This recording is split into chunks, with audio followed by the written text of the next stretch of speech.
Dedicated researchers adventuring for greener outdoors now. That's the Dragon Squad, a program for 6th and 7th graders led by Naples Botanical Garden. Isn't that a beauty? Working with Immokalee Community Academy, this program started with a one-week summer intensive that transitioned to a weekly after-school program. Students learned about plants and climate change through hands-on projects, games, and field trips. Immokalee is a low-transportation agricultural community, so getting students off campus to visit local natural wonders helped foster connections with the environment.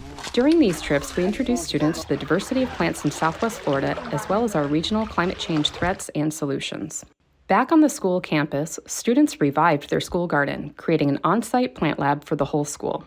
In the spring, a unit on crop wild relatives connected the dots between their school garden, agriculture, wild plants, and climate change, and the Dragon Squad embarked on their own project with native relatives of tomatillo, arugula, and more. Students propagated these species at school before outplanting seedlings at a museum in their community. We've learned a lot about meaningful engagement with middle school students through this project. Here are 4 tips we have for other gardens looking to develop similar programming. First, prioritize fun.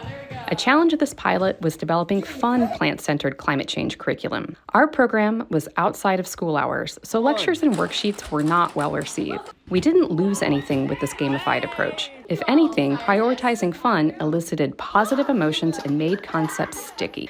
Secondly, localize the content. Students had an easy time naming faraway ecosystems they've read about in textbooks, but they had a more difficult time naming local ecosystems. Taking students into wild Florida encouraged their concern for those very habitats. Third, don't overlook the basics and prepare to repeat content. It was necessary for us to review the basics of plant science and climate change several times throughout the year.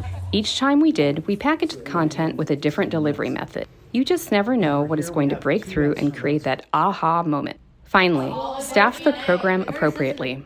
Let's face it, middle school isn't easy for anyone. Staff leading programs for this age group must be flexible, self-assured, and ready to bring their authentic self to the group. We had to earn the students' trust. Then and only then would they be ready to be active participants.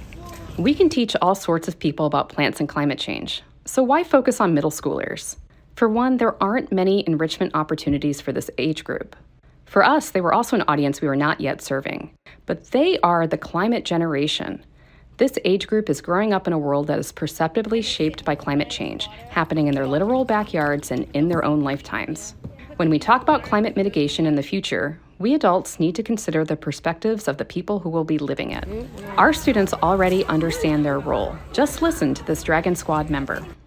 It is important for middle schoolers to learn about climate change in their community because they could be one of those future scientists that allows us to help find new ways to help preserve our earth and keep it healthy so that nothing goes to waste.